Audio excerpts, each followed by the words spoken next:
क्या है, तो उसी समय उस दरबार में एक राजा आए, सॉरी एक साधु आया, और उस साधु का नाम था अंगिरा ऋषि। अंगिरा ऋषि। तो अंगिरा ऋषि ने कहा कि राजन, आप दुखी क्यों हो, ऐसा क्या कारण है, ऐसा क्या हुआ आपके साथ में कि आपको दुखी होना पड़ रहा है, आप दुखी क्यों हो, परेशान क्यों हो? तो राजा ने कहा कि देखो ऋषिवर, मेरे जीवन में एक ही शौक है कि मेरी 1 करोड़ रानियां जरूर है, इतना बड़ा राज रजवाड़े नौकर चाकर महल खजाना सब कुछ है, लेकिन मेरे जीवन में जो है एक पुत्र नहीं है।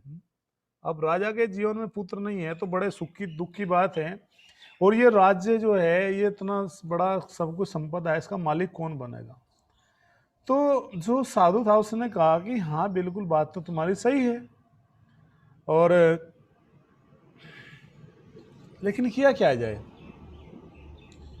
और तो उस समय जो साधुजन होते थे, आज भी है, बहुत सारे लोग हैं, या हमारे पास भी अभी एक ऑफर आया था कि पूजा थोड़ा ज्योतिष सीख लो, ये हाथ वगैरह देखना, रेखा क्रम का, ये जो चीज़ें होती है, लेकिन उससे बहुत सारा समय वेस्ट होता है, उसका कोई ज़्यादा इम्प्लीकेशन नहीं है। तो शुद्ध भक्ति महत्वपूर्ण है। तो उसने कहा कि अगर मेरे पास नहीं है तो कोई बात नहीं है, मेरे भाग्य में नहीं है, मैं मानता हूँ, लेकिन आप तो साधु हो, आपकी कृपा से क्या नहीं हो सकता, अगर आपकी कृपा से सब कुछ हो जाए तो ये तो बड़ी खुशी की बात है, आप ही जो है मेरे ऊपर कुछ कृपा कर दीजिए। तो उन्होंने कहा कि मैं क्या कृपा करूं? बोले नहीं, आप चाहेंगे तो आप जरूर कृपा करेंगे, और मुझे जो है जरूर आप जो है कुछ ना कुछ वरदान दीजिए। तो कहते हैं ना कि बिना दया संत कसाई। अगर कोई संत है सच्चे हृदय से, सच्चे वास्तव में सच्चा संत है, तो वो दया नहीं करेगा किसी के ऊपर, तो वो कसाई है। कसाई का मतलब है निर्दयी व्यक्ति है, अगर दया नहीं। बिना दया संत कसाई, और दया करी तो जान आफत में आई। ये भी साथ में है। किसी के ऊपर ज्यादा दया दिखाएगा तो वो बेचारा फंस जाएगा, संत ही फंस जाएगा। सीधे साधे होते हैं संत महात्मा, साधु व्यक्ति, भजन करने वाले। संसार के लोग बड़े चालाक होते हैं, फंसा लेते हैं। तो उन्होंने कहा कि ठीक है, मैं जरूर कृपा तो जरूर कर दूंगा, तुम्हें आशीर्वाद भी दे दूंगा, लेकिन एक समस्या आएगी। अगर वो मैंने आशीर्वाद भी दिया और तुम्हारे बेटा भी हो गया, संतान भी होगी, तो भैया समस्या पता क्या है? बोला क्या है? बोला तुम्हारे पास रहेगा ही नहीं। बोला रहेगा नहीं मतलब? बोला हाँ, वो तुम्हारे पास रहेगा नहीं, क्योंकि वो तो कुछ समय के बाद जो है चला ही जाना है, तो कोई लाभ नहीं होगा तुम्हें। तो कहा कोई बात नहीं, लाभ हो ना हो, आप मेरे ऊपर कृपा करो, आप मुझे आशीर्वाद दीजिए। तो कुल मिलाकर के किसी तरह संत ने जो है उनको आशीर्वाद दिया, उनके यहाँ कुछ समय बाद संतान हुई। जब संतान हुई, और 1 करोड़ रानियों में से जिस रानी के संतान हुई, तो उसका थोड़ा सम्मान हो गया, उसको और अच्छा सम्मान मिला, और लोगों की अपेक्षा जो अन्य और रानियां थी, जो सब महल में एक साथ में रहती थी, लेकिन अब धीरे धीरे उनके मन में जो है हृदय में ईर्ष्या आने लगी। ये देख करके कि देखो, इस मतलब रानी का इतना सम्मान हो रहा है और हमारा कोई सम्मान नहीं हो रहा है, तो गलत बात है। अर्थात हम क्या यहाँ नौकरानी है क्या? क्या हम यहाँ रोटी खाने के लिए आई है क्या? ये तो गलत है, ये हमारे अपमान हो रहा है, हम इस अपमान को सहन नहीं करेंगे। इनकलाब जिंदाबाद। तो उन सब ने पूरा एक प्रयास किया, एक मीटिंग की बुलाई, और मीटिंग बुला करके जो है सभा में उन्होंने ये बताया कि जो है अब हम सबको ये प्रयास करना है कि जो है ये जो राजकुमार जो है, जिससे कारण असली जो समस्या पैदा हुई है, उस राजकुमार के कारण ही हुई है। और तो इस राजकुमार को क्यों ना हम मार दें, इसको हम मार देते हैं, इसको जहर देते हैं। अब अगर यही नहीं रहेगा तो फिर बड़ी समस्या से हम जो है छुटकारा पा जाएगा। तो यानी कि कहाँ पर कहते हैं कि कहाँ पर व्यक्ति का मन कितना जो है ईर्ष्या से भर जाता है, ये कहा नहीं जा सकता। तो यही सेम स्थिति किसके साथ हुई? उस राजकुमार के साथ में हुई, रानियों के साथ में हुई। तो ये बात सुनकर के वे बड़ा जो है दुखी हुए, और सोचा कि भाई तो बहुत गलत हो रहा है। तो जब ये सब बातें बताई गई उनको, और उन्होंने इस बात को जाना, तो उन सब ने एक जो मेड सर्वेंट थी, एक जो नौकरानी थी, उसको बुलाया, उसको कहा कि तुम अगर तुम ऐसा करती हो तो हम तुम्हें बहुत सारा धन देंगे, तो हमारी बात मान करके इस राजकुमार को तुम जहर दे दो, पॉइजन दे दो। तो जब इस प्रकार से ये बातें बताई, तो उसने कुछ जो है जहर दिया, और जहर दे करके उस बालक को जो है सुला दिया। वो जो राजकुमार था, जो सुबह का समय आया तो जो उसकी माँ थी रानी, वो कहने लगी अरे अरे जो है ये क्या हुआ, मेरा पुत्र जो है उठ नहीं रहा, तो गई देखा वो हिल नहीं रहा था, चल नहीं रहा था, नौकरानी ने देखा। तो रानी बहुत बुरी तरह से रोने लगी जब ये खबर जा राजा के पास पहुंची। राजा भी बहुत दुखी हुआ, वो भी चिल्लाया, और उसका सब बाल बिखर गए, जो उसका जो चादर थी वो गिर गई, उसकी जो मतलब मुकुट था वो भी नीचे गिर गया, वो बिल्कुल पागल हो गया अपने पुत्र के मुंह में। जब इस प्रकार से दोनों रानी और जो राजा थे रो रहे थे बिल्कुल, तो जो अन्य रानियाँ थी अब उन्होंने देखा भैया अगर तुम नहीं जाओगे तो कहीं एफआईआर तुम्हारे ऊपर ना हो जाएगी, शक हो जाएगा कि तुम लोगों ने तुमने कुछ कर दिया, क्योंकि तुम हमेशा द्वेष करती थी। तो वो भी आई, उन्होंने भी थोड़ा सा झूठा जो है एक तरह से उसको दिखाने का प्रयास किया जैसे कि सहानुभूति हो, लेकिन वो सहानुभूति नहीं थी। अंतर ही हृदय से उनके मन में ये भावना जो बनी हुई थी कि ये मर जाए तो उनकी योजना सफल जरूर होगी, लेकिन वे थोड़ा सा जो है बनावटी आंसू लेकर के वे भी रो रही थी। तो जब राजा और वो जो रानी रो रही थी तो बहुत समय जो है निकल गया, और उस समय जो है सबने जो है मंत्री वगैरह जो थे सबने कहा कि देखो भाई जो होना था वो तो हो गया, अब जो है इस बच्चे का संस्कार करना चाहिए, अगर संस्कार नहीं होगा तो गलत बात है।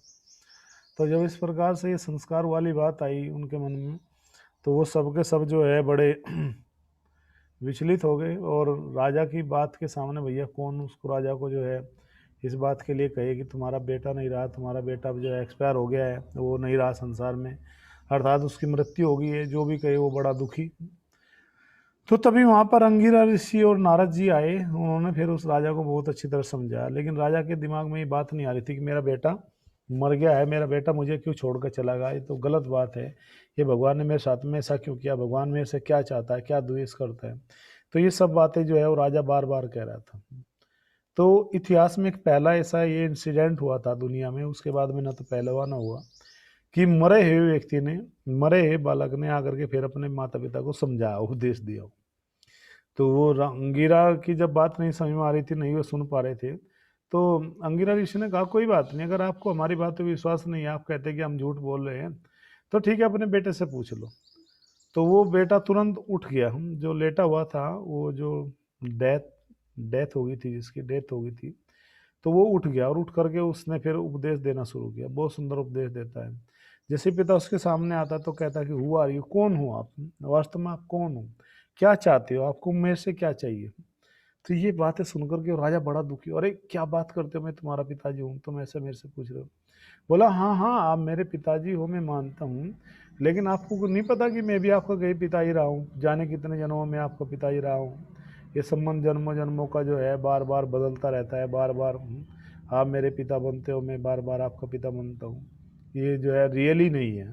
असली जो पहचान है वो क्या है, वो असली पहचान इस बात की है कि जीवात्मा संसार में बहुत जन्मों से भटक रही है, बहुत जन्मों से चक्कर लगा रही है, तो वास्तव में है कौन है, अर्थात हमारा हितैषी कौन हो सकता है असली। ये सब चीज़ें जो है धीरे धीरे वो बालक जो है क्या कहने लगा, अपने पिताजी को ये बातें बताने लगा। जब अपने पिताजी को ये बातें बताने लगा तो राजा को भी थोड़ा दिमाग में आ कि हाँ हो सकता है ये बात सही है।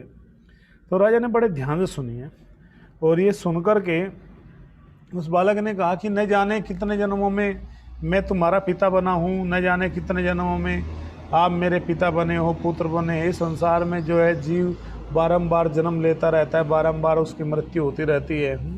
कभी कभी महामारी आती है तो बहुत सारे लोग चले जाते हैं, जैसा कि आज भी हम चर्चा कर रहे थे कि ये महामारी जो है इसमें जो है कितने लोग जा रहे हैं, अर्थात यमराज जी के यहाँ पर जो सिस्टम है वो क्या है कि वहाँ पर आदमी डायरेक्ट जाएगा, और जैसे इस 9 द्वारा वाले नगर को त्याग कर जाएगा वहाँ पर, तो वहाँ पर एक ही पेशी में हो जाएगा, फटाफट वहाँ निपटाते रहते हैं, क्योंकि वहाँ पर कोई ऐसा कुछ चक्कर नहीं पड़ता डेट का, वहाँ सामने स्क्रीन पे ही उसके सब कर्म होते हैं, उसको उस हिसाब से आगे ट्रांसफर करते रहते हैं। अर्थात वहाँ पर भी भीड़ लगी हुई है, क्योंकि बहुत लोग जा रहे हैं पूरी दुनिया से, अर्थात इस पृथ्वी के लोग के जहाँ लोग जा रहे हैं तो और लोगों को भी जा रहे होंगे, लेकिन इस पृथ्वी पर कुछ लोगों की संख्या ज़्यादा जाने में लगी हुई है। तो ये सब बात जो है कहा कि जीव इस तरह से जाते हैं, इस तरह से बारंबार आते रहते हैं, तो इसलिए हे राजन तुम्हें शोक नहीं करना चाहिए। मैं वास्तव में जो है अगर सच्चा प्रेम पाना है, सचमुच जीवन का उद्देश्य को जानना है, सचमुच तुम्हें कुछ पाना है, तो तुम भगवान श्री हरि के शरण में जाओ, और तुम इस प्रकार से वो बहुत सुंदर उपदेश देते हैं। फिर वो राजा को जब वास्तव में ज्ञान होता है तो राजा फिर सत्य की खोज में निकलता है, अर्थात वो राजा भगवान की ओर जाता है, भगवान से के साथ अपने संबंध को जोड़ता है, और भगवान के साथ अपने संबंध को जान करके फिर वो राजा जो है क्या हो जाता है, फिर वो पूरी तरह से सुखी हो जाता है। तो यहाँ पर ये उत्तर है आज के इस प्रश्न का कि वास्तव में असली हमारा प्रेम कहाँ मिल सकता है, असली हमारा संबंध कहाँ हो सकता है। उस राजा के पास सब कुछ था, पुत्र भी हो गया, लेकिन पुत्र के जो दुख था, पुत्र का जो मोह था, उसने उसको विचलित कर दिया। लेकिन जो भक्ति का जो उपदेश, उसने ज्ञान का जो उपदेश सुना, उस ज्ञान के उपदेश सुनते ही उसकी आंखें खुल गई, उसको वास्तव में पता लग गया कि मेरा जो जीवन का जो असली लक्ष्य है वो कहाँ है, अर्थात मुझे कहाँ जाना है, मेरी असली पहचान कहाँ है। इसी बात को फिर आगे नारद जी भी जो है राजा प्राचीन भई को बता रहे हैं। क्या बता रहे हैं कि हे राजा प्राचीन भई है, कि जो मैंने ये तुम्हें जो थोड़ी सी ये घटना बताई है पुरंजन की है, तो इसमें कह रहे हैं कि जो वास्तव में आध्यात्मिक ज्ञान में जो पूर्ण व्यक्ति होते हैं वो समझ जाते हैं कि वास्तव में जो है सकाम कर्मों में लिप्त होना अच्छा नहीं है। अर्थात जैसे एक व्यक्ति सकाम कर्मों में लिप्त होगा तो वो अपने अलग अलग जन्मों के अलग अलग पूर्व जन्मों के या इस जन्म में क्या करता है, नया खाता शुरू कर देता है। और कह रहे कि जिस तरह से जीवों के कर्मों के विषय में मैंने सब कुछ बताया है, ये सब जो है हरे कृष्णा। अच्छा, राजा का नाम पूछना चाह रहे थे। राजा का नाम था मुचुकुंद। मुचुकुंद की कहानी आती है भागवतम में, तो मुचुकुंद की कहानी है, जिसके 1 करोड़ रानियां थी। और उस पुत्र, सॉरी मुचुकुंद नहीं, चित्रकेतु, सॉरी मुचुकुंद और चित्रकेतु दोनों नाम एक साथ निकले, लेकिन वो चित्रकेतु राजा है। और बेटे का नाम था हर्षोक। ठीक है, 1 करोड़ रानियां थी, उसका नाम जो है चित्रकेतु है। उसका बाद फिर एक्सीडेंट होता है शिव जी के साथ में, एक बड़ा जो झगड़ा हो जाता है, वहाँ पर बड़ी प्रॉब्लम हो जाती है। राजा चित्रकेतु, बिल्कुल सही बात है, राजा चित्रकेतु है। और पार्वती के साथ जब वो भ्रमण करता है अपनी तपस्या के बल पर, बहुत तपस्या करता है वो बाद में, और तपस्या करने के बाद में, चलो मैं ये भी थोड़ा सा क्लियर कर दूं, आप बोलोगे फिर क्या हुआ उस राजा का। तो वो अपनी तपस्या के बल पर वो फिर एक और भ्रमण करने जाता है, उसको ये लगने लगता है, रानी तो 1 करोड़ रानियां थी, उसमें नाम वगैरह इस तरह से नहीं बताएगा, बहुत लंबा एक अलग से ग्रंथ लिखना पड़ेगा 1 करोड़ नाम के लिए। तो 1 करोड़ रानियां थी ना उनके यहाँ। तो तभी जो उसको तपस्या के बल पर थोड़ा जो है, कभी कभी क्या होता है कि हम अगर परिपक्व अवस्था में क्या होता है कि हम कभी कभी थोड़ा अच्छा भजन हो जाता है हमारा, और अच्छा करने लगता है, हमेशा लगने लगता है। अर्थात जो थोड़ा सा भी ईमान भक्ति में आ गया है, थोड़ा सा ईमान आती है हमारी हालत बहुत, ये हमें, तो यही किसके साथ हुआ, राजा चित्रकेतु के। तो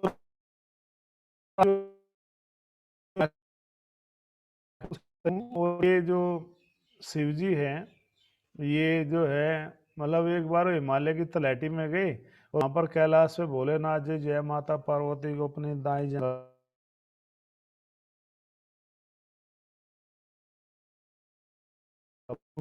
शिव जी को, भोलेनाथ जी को हंसी आ गई है। हंसी क्यों आ गई?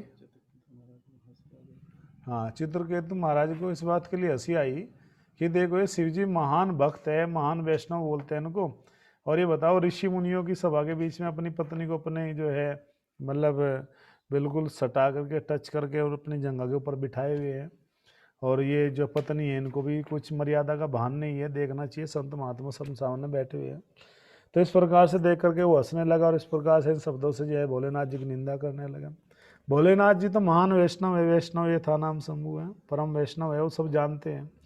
उन्होंने तो उस बात पर ध्यान नहीं दिया कि वो समझे कि ये जो भक्त है तपस्या जरूर कर लिया, भजन जरूर कर लिया है, लेकिन जो दोषारोपण की जो प्रवृत्ति है, जो टेंडेंसी है हृदय के अंदर, मन के अंदर दूसरे के दोष देखने की, वो बहुत जल्दी जाती नहीं। सबसे बड़ी समस्या ये होती है कि भक्ति में आने के पश्चात भी दोष दृष्टि जो है बहुत खतरनाक होती है, और अधिकतर जो भक्तों के जो भक्ति की जो प्रगति रुकती है वो दोष दृष्टि के कारण रुकती है, कि हमारा वो कार्य नहीं है वहाँ किसी के दोष देखना, जबकि किसी का दोष अगर देख सकता है या किसी को इंटरफेयर करना है, किसी को डांटना, हमारा कोई कार्य ही नहीं है। वो केवल 2 ही लोगों को है अधिकार, या तो उसकी अथॉरिटी का या फिर उससे गुरु को। अगर हम गुरु भी नहीं है, उसकी अथॉरिटी भी नहीं है, तो फिर हमारा कर्तव्य नहीं बनता कि हम उसमें जा करके वहाँ पर उनके साथ में फिर झगड़ा करें, किसी बात के लिए करें।